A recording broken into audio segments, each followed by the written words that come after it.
2013 nel mondo lo Stato Maggiore dell'esercito nordcoreano aveva annunciato pubblicamente il via libera ad un attacco nucleare contro gli Stati Uniti.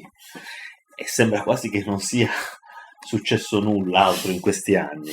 2 bombe esplodono durante la maratona annuale di Boston, quindi gli attentati, provocando 3 morti, ricordo, e 170 feriti, ricordo che ebbe un eco molto importante. Bangkok era la capitale del libro per un anno. Ho voluto recuperare anche quest'altra notizia. Edward Snowden svela dettagli sull'esistenza di diversi programmi di sorveglianza di massa del governo statunitense e britannico.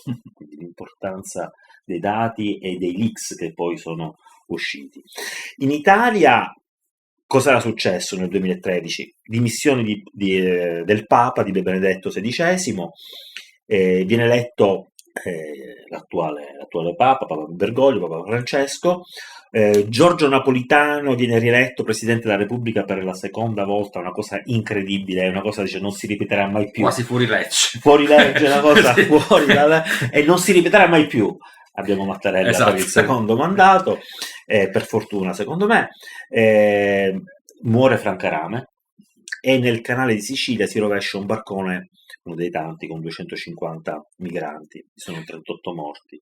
Questa fra l'altro non è la notizia più devastante a tema, ma comunque si fa sempre riferimento a questo incidente in particolare dal punto di vista mediatico, dal punto di vista direi della coscienza civile, ha avuto un impatto gigantesco. E noi cosa facevamo nel 2013? Cercando dati su questa puntata, su questa storia, sono andato a vedere che telefonino avevo e poi spiegherò anche perché. Avevo un HTC Desire HD che era uscito nel 2010, quindi aveva un po' di anni. Questo un poco fa da parte della mia mania di tenere il dispositivo quanto più possibile, ed eravamo comunque ancora agli albori di Android, e io ricordo appunto che tu avevi, non so se nello stesso tempo comunque avevi preso un HTC Desiree.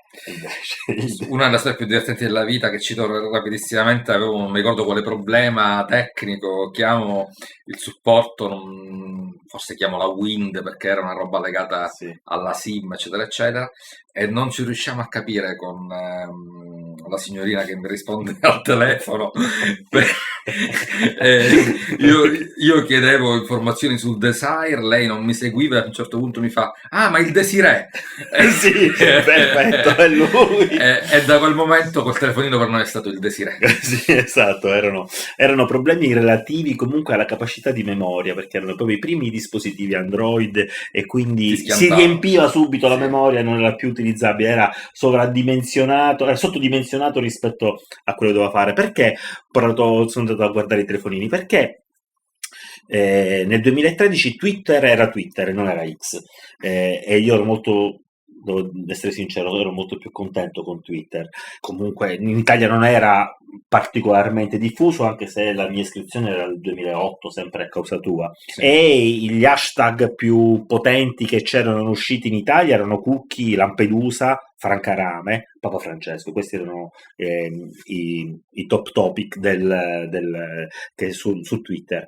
Perché parlo di Twitter e di telefonino? Perché in quel periodo, e questo è il primo dei temi che andiamo ad affrontare di traverso, ci serve per parlare di qualcos'altro, era quello delle condizioni terrificanti sia in Sicilia sia in Campania, a Palermo in modo particolare, relativamente ai roghi dell'immondizia. Era una gestione divenuta insostenibile, c'erano cumuli di spazzatura dovunque, e io, quindi il telefonino, perché andavo fotografando questi cumuli di spazzatura e pubblicavo le immagini su Twitter, diciamo così, taggando il comune di Palermo e anche con l'hashtag Palermo 2013, Palermo era in lizza per essere capitale della cultura, cioè è per questo motivo che io pago la Tarsu, all'epoca la tassa era la Tarsu, e quindi andavo facendo queste fotografie indicando dove si trovavano. All'epoca era l'AMIA, la società che gestiva la raccolta dei rifiuti, che nell'aprile dello stesso anno fallisce e quindi entra la RAP. Per il fallimento dell'AMIA poi nel 2022 ci saranno stati delle condanne e quant'altro. Entra la RAP e là abbiamo avuto anche un certo passaggio, perché io ricordo che nel momento in cui c'è stato Marino come responsabile, c'è stato comunque un cambio di passo, perché addirittura rispondevano, ma questo ritorniamo su questo argomento. Uno dei temi è questo, l'altro tema, Andrea, è quello sul quale tu mi hai coinvolto molto. Io sono stato veramente felice, onorato di partecipare, orgoglioso, perché nel 2013, a dicembre del 2013, il comune di Palermo adotta con una delibera, la 252, le linee guida per l'attività sugli open data della città di Palermo. Sì, fu un fatto quasi rivoluzionario, nel senso che abbiamo fatto, come si dice, dal basso una partecipazione molto concreta, molto propositiva, molto mirata, molto dialogante a delle attività della nostra pubblica amministrazione, sfruttando un po' anche a volte la casualità, gli incontri, perché ai tempi c'era l'assessore Giusto Catania, che era sicuramente in ascolto sul tema, aveva un collaboratore che si occupava del tema dati aperti. Noi da un po' di tempo in città, e noi due in particolare, avevamo iniziato, come dire, a studiare, a leggere, a proporre. Ma Andrea, ti interrompo perché io la questione dei dati proprio me l'hai trasmessa tu tantissimo tempo prima, forse proprio nel 2008, Sì. quando mi hai fatto vedere quello speech di Tim Berners-Lee. Raw Data Now, Esatto. dati grezzi Sì, adesso, grezzi. è un filmato, io lo definisco rivoluzionario, perché tutto ciò che dal punto di vista culturale ti fa capire una cosa di cui prima non avevi completamente idea e ti stimola un nuovo ragionamento, secondo me è sempre rivoluzionario. Lo trovate sui TED Talks, Tim Berners-Lee, Raw Data Now, se non l'avete visto guardatelo. Soltanto per chiudere la faccenda del linee guida open data, erano state emanate le prime linee guida nazionali. Noi decidiamo senza per non perdere tempo, visto che c'è una bella norma nazionale, diciamo semplicemente esiste la norma, al comune di Palermo la replichiamo in toto, abbiamo aggiunto alcuni elementi introduttivi, alcuni elementi legati al funzionamento di una macchina più piccola come una macchina comunale, scriviamo in un gruppo di persone, non la voglio citare perché dimentico qualcuno, Sì, poi lo mettiamo in sinossi. No, sì. E il Sì. il Consiglio Comunale del Comune di Palermo approva le linee guida open data, da lì nascono poi tante cose a cascata. Diciamo anche che cos'erano questi, oggi se ne parla Sì. tanto, la regione ricerca avvocati esperti di open data, all'epoca se ne sapeva molto poco, se ne parlava molto poco. Cosa sono, diciamolo velocemente perché magari non tutti quanti, cosa sono gli open data? Sono definiti aperti per varie ragioni. Una ragione è aperto perché comunque deve essere possibile accedervi, devono essere da qualche parte scaricabili, leggibili. Devono essere aperti perché non devono avere barriere di natura tecnologica, cioè io non devo avere un software particolare per poterlo leggere, deve avere un software, deve essere apribile con qualsiasi software che si occupa, ad esempio, di aprire una tabellina, per fare un esempio, è una forma di dati. Scusami, si tratta di dati detenuti dalla pubblica amministrazione. Sì, allora la definizione è generale, noi in particolare, un po' tutto il mondo si concentra sulla pubblica amministrazione perché la pubblica amministrazione è cosa nostra, cioè noi paghiamo le tasse, Ed è una quindi banca dati ed è enorme. veramente enorme. Giornalmente raccoglie i dati, ma poi siamo noi e quindi è giusto che siano liberi. E poi c'è, diciamo, l'aspetto formale che tu conosci molto bene, cioè devono essere dati aperti nel senso che ci puoi fare qualsiasi cosa, anche tanti soldini, cioè deve essere consentito anche l'uso commerciale, devo poter derivare dati. Derivare dati vuol dire prendo quei dati che sono una tabellina di indirizzi, la faccio diventare un'app che ti avvisa quando vengono a prendere l'immondizia sotto casa tua.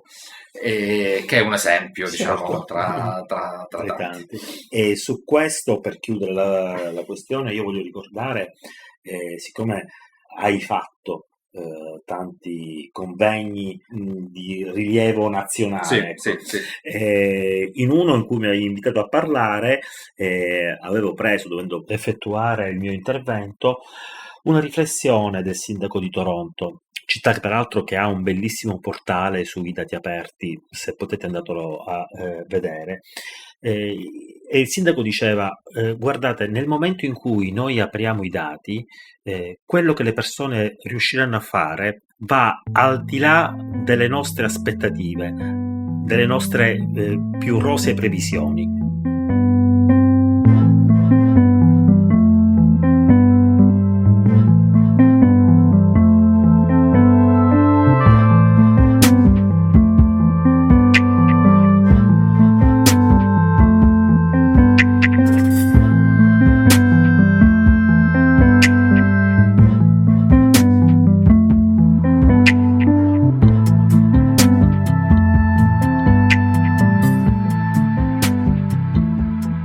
Questi sono quindi i due punti che L'immondizia degli aperti. L'immondizia degli aperti. E riunendo tutti questi punti di questa trama, ovvero Twitter, i telefonini con la pubblicazione di fotografie magari geolocalizzate e quant'altro, ritornano anche in questo cammino che abbiamo fatto sino adesso delle puntate precedenti, la trasparenza, quindi la diffusione di notizie e l'importanza della trasparenza. Diceva Snowden, il consenso è significativo solo se informato. Sì. È una frase molto interessante. I dati, gli open data, i problemi, la questione dei rifiuti che ancora oggi attanaglia l'Italia, i social, l'impegno civico e l'utilizzo dei social. Non c'è la faccina, non c'è il commento, non c'è l'irritazione del momento o la denigrazione di qualcosa, ma c'è anche un impegno concreto. E allora tutti questi punti uniti conducono a che cosa? A una storia che è l'oggetto, il cuore di questa puntata. Raccontacela tu.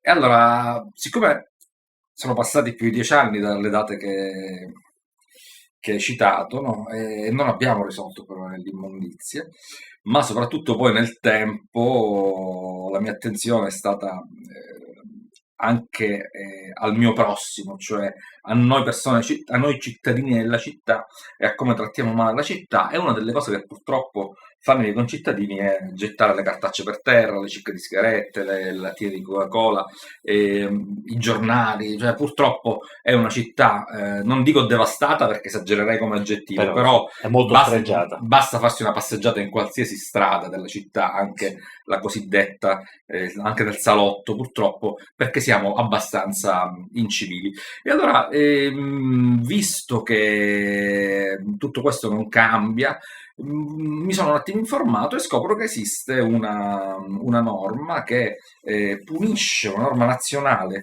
che punisce, mi prendo il testo, lo voglio leggere, che punisce, diciamo, chi butta le cartacce per terra. Dice la norma: al fine di preservare il decoro urbano dei centri abitati e per limitare gli impatti negativi derivanti dalla dispersione incontrollata nell'ambiente di rifiuti di piccolissime dimensioni, quali anche scontrini, fazzoletti di carta e gomme da masticare, è vietato l'abbandono dei rifiuti sul suolo, nelle acque, nelle caditoie e negli scarichi.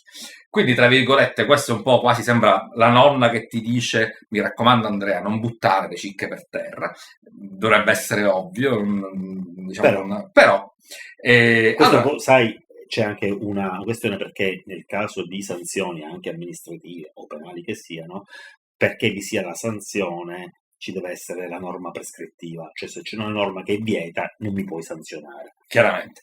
E allora dico, vabbè, mi informo, visto che c'è la norma, voglio un attimo capire, ma a Palermo quante centinaia ne saranno state fatte, visto che è terrificante quello che avviene? Allora mi viene in mente di richiedere alla Polizia Municipale del Comune di Palermo, citando la norma che multa, che sanziona questi comportamenti scorretti, quante multe avete fatto? E allora non faccio una domandina a casaccio, cioè non mi metto a inviare un'email generica, perché per fortuna esiste una norma che consente a qualsiasi persona di fare una richiesta che si chiama richiesta di accesso civico generalizzato, quindi è molto bello secondo me, accesso civico, già questo è bello, e poi questo aggettivo geniale, generalizzato, che un po' ti dice ok, chiedimi quello che vuoi. E guarda caso questo risale proprio al 2013. Guarda caso, ritorniamo nel 2013, per questo abbiamo fatto tutto questo panegirico all'inizio, era il decreto legislativo 33 del 2013, da là si inizia un percorso molto importante. Quindi stai dicendo tu, perché prima, volevo interromperti un attimo, perché prima tu potevi fare delle richieste, c'era la legge 241 del 90, però poi la vedremo dopo, è un po' complicato con quella, qua invece con questa... Qua la cosa interessante è che se io circoscrivo la mia richiesta, quindi una cosa importante è mettere bene in fila il mio interesse, nel senso a me serve l'elenco, io ho chiesto l'elenco negli ultimi 5 anni, il numero totale ogni anno degli ultimi 5 anni delle multe fatte relativamente a questa norma. Avevo precisato inviatemelo come tabellina, quindi un file Excel per fare... Perché quindi puoi chiedere anche che ti venga inviato in un certo tipo di formato. È consigliato quindi non una fotografia. Esatto, è consigliato precisare esattamente cosa ti serve, come lo vuoi riconsegnato, se sono dati, la fotografia non ha senso, è molto complicato, puoi fare il grafichetto, la mappa, eccetera, eccetera. Io mi aspettavo di avere centinaia di record, quindi ho detto mi serve un foglio Excel, che mi devo fare poi dei calcoli, così vedo, e quindi preciso questo. Posso semplicemente inviare una semplice PEC, la PEC ormai è uno strumento che si può anche inviare un'email. Però con la PEC di fatto hai la prova di aver inviato la richiesta e che il soggetto ricevente l'ha ricevuta come l'ha raccomandata, quindi scattano da là dei termini precisi. Esatto, che dettaglio in un altro giro. Comunque diciamo faccio una richiesta. La cosa bella è che non devo motivare la ragione della mia richiesta, è una delle cose bellissime dell'aggiornamento della norma, poi ne parliamo. Scrivo alla polizia municipale e non succede niente. Ti sei messo una delle tue sveglie? Mi sono messo la sveglia. Mi sono messo una sveglia a 30 giorni perché la norma prevede, obbliga diciamo il ricevente a darmi risposta entro 30 giorni dalla mia richiesta. Passati 30 giorni, la prima cosa che puoi fare, lo prevede la norma, è rivolgersi al responsabile della trasparenza, che nel caso dei comuni, poi sempre il segretario generale del comune, ne abbiamo già parlato in una puntata precedente. Il segretario generale è una figura mitologica, responsabile della trasparenza, perché è un po' la persona che ti fa entrare a casa. E che ti fa sorveglia e che ti fa entrare. Esatto, e ti fa anche da intermediario, no? E difatti io... E gli scrivi che cosa? E gli scrivo, gentile segretario, non ho avuto risposta. Gli hai allegato la domanda? Gli allego, è consigliato, gli ho allegato la copia della PEC. Sì. Il segretario subito, il giorno dopo, al massimo, insomma in 24 ore, e mi mette in copia, dice: signori, per favore, date un riscontro a questa richiesta. Io finalmente, non ricordo quanto tempo dopo, poco dopo, ricevo una comunicazione dalla polizia municipale. Che ti dicono? Che mi dice: gentile dottor Borruso, lei non ha inserito la copia del documento di identità, vero? Quando si fa una richiesta di questo tipo bisogna mettere in copia, anche se si fa una PEC, bisogna mettere in copia il documento di identità. L'avevo dimenticato, erroraccio. Che comunque è una follia. Sì, se la PEC di fatto non ha senso. No. Vabbè, comunque. E poi mi dicono, e poi due cose che io cado per terra. Lei non ha motivato le ragioni della sua richiesta. Ovviamente non dovevo motivare nulla. E mi colpisce tantissimo che questi uffici, che hanno tra gli altri compiti quelli di dovermi rispondere secondo le norme, è gravissimo il fatto che un ufficio dica che devi motivare una richiesta di questo genere, perché come vedremo la rivoluzione copernicana sta il fatto nella totale assenza di motivazione. Gerardo, io aggiungo che avendo a che fare con gente come te che fa questo mestiere, con altri amici e colleghi, io nella mia richiesta avevo detto che facevo una richiesta ai sensi del FOIA, e quindi ai sensi del FOIA non devo motivare nulla. Il secondo punto, non mi ricordo se abbiamo già parlato in un'altra occasione, ma è un altro punto incredibile. Mi dicono e ci mandi tutto per fax o per posta regolare, quindi la busta col foglio piegato, alla sede in via Doveri, credo sia a Palermo. No, via Ugo La Malfa. Via Ugo La Malfa. Il diritto di utilizzare il digitale per comunicare alla pubblica amministrazione è una norma. Certo. Il cittadino italiano ha il diritto di utilizzare il digitale per comunicare, non ci deve essere la barriera. E quindi a un certo punto, cioè, tu vedi questa cosa che fai? Allora, dopo aver sbattuto la testa sul tavolo. Qua io credo molto, come abbiamo detto in un'altra puntata, nel dialogo. Ho detto, vabbè, ora devo riscrivere al segretario generale. Gli dico, senta, signor segretario, allegando quello che ti hanno inviato. Allego. Sono costretto e consiglio a tutti di farlo, purtroppo. Ho citato l'articolo in cui c'è scritto espressamente che non devo motivare nulla. Certo. Ho citato l'articolo del CAD, sempre questo, che sancisce il fatto che il dialogo deve essere digitale. Certo. E il segretario generale scrive, secondo me, e mi mette in copia un'altra comunicazione imbarazzante per chi la riceve, cioè per la polizia municipale. Certo. In cui gli fa presente che gli allega la norma, io lì sì, l'imbarazzo terribile. Sì, questo mi hai fatto vedere. Terrificante. Gli allega la norma e gli dice: rispondete al dottore Borruso, non deve motivare nulla. Finalmente, dopo un po' di tempo, arriva la risposta della polizia municipale. E parliamo anche della risposta per chiudere questa storia, perché penso che magari chi ci ascolta vorrà sapere. E allora che è successo? Arriva la risposta e ora vado un attimo a memoria. Sì. Se non sbaglio, in questi ultimi 5 anni è stata fatta, credo, forse una sola sanzione nel 2022. Avremmo voluto se qualcuno, se questa persona ci sente, è stato multato, lo vorremmo. Sì, noi vogliamo fare una raccolta firme per risarcire, sono intorno ai 50 euro, per risarcire l'unica persona che è stata multata a Palermo negli ultimi 5 anni per aver buttato una cicca per terra. Sì. Ma c'è un'altra cosa, che un'altra parte della risposta che è agghiacciante. Sì, allora credo che vengano citati contemporaneamente sia il Covid sia soprattutto l'attacco hacker che ha ricevuto il comune di Palermo. Esatto, perché hanno rubato i dati sulle multe che hanno fatto. Perché è un fatto di cronaca, l'attacco hacker credo sia del 2022. Sì.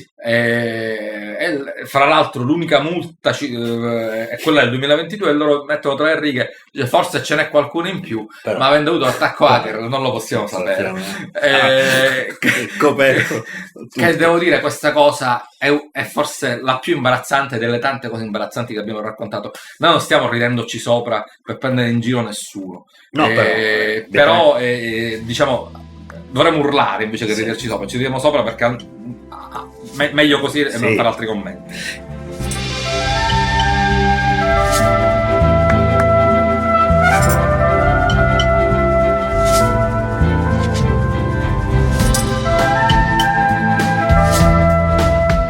Questa storia di fatto è un pretesto per alcune riflessioni. Innanzitutto, come al solito, come nel caso dell'emendamento mancante, come nel caso della ordinanza dirigenziale, è necessario impegnarsi, crederci fortemente, non arrendersi, avere quindi perseveranza e quindi non solamente indegnarsi, lamentarsi. Questo è il primo punto. E d'altro canto bisogna avere del metodo, perché questa secondo me è una parte molto importante. Sì. Le norme che vengono in gioco le trovate tranquillamente, si trovano tranquillamente su internet. Come fare un accesso civico, come redigere la domanda, quali sono le cose più importanti? Semplicemente inviarla all'ufficio giusto, nel senso che se io devo fare una richiesta devi studiare, diciamolo, devo studiare. Qua non basta mettere voglio andare a infastidire l'amministrazione, non deve perdere tempo nessuno. Ok, perfetto. Okay. Quindi devo dedicargli del tempo, devo cercare quale può essere il destinatario più sensato. devo studiarmi eventuali norme correlate. Ho fatto l'esempio nel mio caso della norma, sia la norma che mi consentiva di chiedere, sia la norma che multava l'immondizia. Devo fare una richiesta ben pesata, quindi sapere esattamente cosa sto chiedendo, allegare il documento di identità e niente, alla fine richiedere come voler restituito questi dati e dopodiché guardate online, aspettate 30 giorni, potete fare il ricorso come ho fatto io per mancata risposta, perché è proprio, si chiama così, e troverete online che si può fare un'ulteriore richiesta che si chiama richiesta di riesame, e quindi si riscrive di nuovo al segretario generale responsabile di trasparenza, e se non riuscite a trovare nessuna risposta si può andare fino al TAR. E Gerlando, in questo senso ti volevo chiedere di raccontarci, perché se non sbaglio ti ha colpito un caso in particolare di una richiesta di una persona che aveva fatto richiesta d'accesso secondo il FOIA,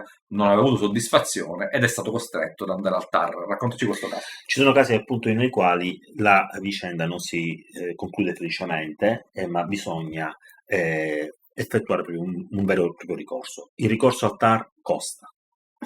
Quindi quando io vado a effettuare un ricorso di questo genere mi devo rivolgere all'avvocato, l'avvocato lo devo pagare, diciamo sì, i compensi professionali non sono proprio 2 lire, va bene?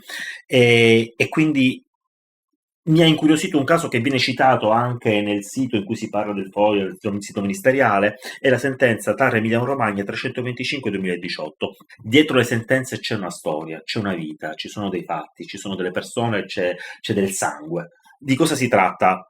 Voglio semplificare molto. Una persona, un dottore, voleva dall'università di Parma alcuni dati. Erano dati relativi alla creazione di una scuola di specializzazione. Non vogliamo entrare nel merito, comunque erano dati che evidentemente questa persona aveva un interesse rilevante ad avere questi dati. Vi è il diniego dell'università, vi è il diniego del responsabile della prevenzione, corruzione, trasparenza dell'università, quindi a un certo punto lui ricorre all'autorità amministrativa. No, aveva alternative, era l'ultima carta. Esatto. L'università dice: l'istanza che tu hai fatto non è sorretta dalla lesione, cioè non c'è una lesione di interessi conoscitivi, tu non hai un interesse ad accedere a questi dati perché non c'è connessione con interessi conoscitivi, con la finalità della norma. La norma dice: per favorire la trasparenza, la conoscenza, ma tanto dispongo che chiunque possa effettuare una richiesta e non motivarla, come sappiamo. Quindi l'università dice: non ti devo dare questi documenti perché non c'è questo interesse di trasparenza, di conoscibilità. Poi l'università formula una seconda eccezione: il procedimento che tu, soggetto che mi hai chiesto questi dati, non è corretto, dovevi agire ai sensi del 241 del 90, ed infatti avreste avuto, dovevi avere dimostrazione di un interesse giustificato, di un interesse concreto e di un interesse legittimo. Numero 3, gli atti di cui si chiede l'accesso avevano una natura endoprocedimentale, cioè non sono atti pubblici, ma sono atti, diciamo così, del procedimento, privati, una corrispondenza fra me e il mio collega, tanto per dire. Non era così. E infine, un altro elemento importante, nelle difese dell'università diceva: i dati richiesti hanno una rilevanza economica per soggetti terzi.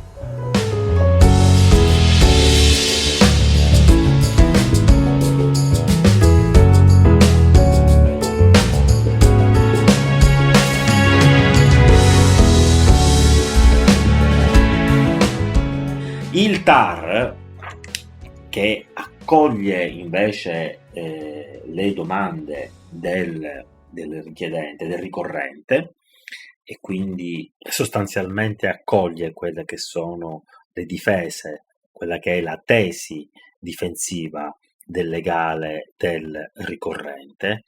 Quindi dicevamo, il TAR pone un primo elemento importante: si tratta di stabilire, dice, se alla sussistenza di interessi esterni rilevanti la domanda di accesso può essere respinta sul presupposto della non coincidenza tra interesse che sorregge l'istanza e interesse che invece normativamente deve sorreggere l'istanza di accesso. Dice: ma cosa hai detto? Lo spiego in maniera molto semplice. Il discorso è questo: la prima delle due obiezioni che formula il TAR, è un'obiezione di natura formale, ovvero non dobbiamo confondere e sovrapporre la motivazione della norma, la ratio, la volontà sottesa alla creazione di quella norma con il contenuto del diritto esercitato. E quindi il concetto è questo: se la motivazione per cui è stata introdotta quella norma è di favorire il controllo, l'accesso, la trasparenza e quant'altro, non è vero che il soggetto deve avere il medesimo interesse, il medesimo fine che è alla base della creazione della norma. Quella è la motivazione della norma, questa è la ratio della norma, non deve essere riferita al contenuto dell'istanza che io faccio. Io non voglio esercitare controllo, lo voglio sapere perché lo voglio sapere. Fine. Invece il controllo è il fine perseguito da quella norma. E quindi la seconda obiezione di natura sostanziale è il TAR si esprime come rivoluzione copernicana nel definire l'istituto del FOIA, cioè noi lo diciamo in inglese perché la normativa ha avuto origine negli Stati Uniti. La rivoluzione copernicana sta nel fatto che c'è stata l'eliminazione di tutti quei limiti di natura soggettiva. Ci sono dei limiti, deve essere controllata. Non può scalare altre norme. Esattamente. Quando è che tu eserciti il 241, l'accesso ai sensi della legge 241/90? Quando invece c'è la sussistenza di interessi pubblici che confliggono con interessi privati. Allora là si agisce in questa maniera. Quindi leggere una sentenza significa capire profondamente la normativa e vedere quelli che sono appunto gli aspetti pratici della normativa, vivi, concreti.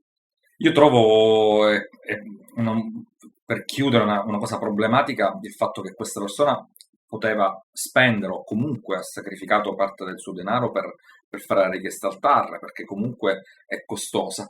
E quindi la cosa che mi rimane così come dubbio è che se una pubblica amministrazione insieme al segretario generale responsabile della trasparenza fa in qualche modo un ostruzionismo, tu rischi di rimanere senza nulla in mano. È una combinazione complicata, cioè è difficile che anche il responsabile, come dire, questa doppia coppia di negatività, però può succedere, è questo che il ricorso al TAR sia così costoso. Il ricorso al TAR è costoso. Io ti ho fatto notare proprio questo fatto: l'università viene condannata alle spese. Ok. Viene condannata a 1.000 euro di spese in favore del soggetto ricorrente, però questa condanna è la condanna che il giudice dà all'università, ma non rappresenta il compenso dell'avvocato. L'avvocato avrà preso, io immagino, una cifra ben superiore per seguire questo. Quindi in ogni caso. Allora, una cosa molto importante, proviamo sempre a dare questo tipo di messaggi. Questo tipo di richieste, Gerlando, tu fai il mestiere, c'è bisogno dell'avvocato per fare richieste di questo tipo? No, lo può fare chiunque. Le richieste no. È facile. Assolutamente. Il FOIA. E peraltro ci sono anche delle sanzioni previste nel caso in cui l'amministrazione non risponde entro 30 giorni. Facciamo riferimento su queste, evitiamo di andare al TAR. Esattamente. E tendenzialmente non si ha soddisfazione in queste cose. Quindi diciamo, se fai una richiesta di accesso civico generalizzato, se fai un FOIA sei una testa di nicchia. Teste di nicchia è un podcast autoprodotto. È scritto da Andrea Borruso e Gerlando Gibilaro.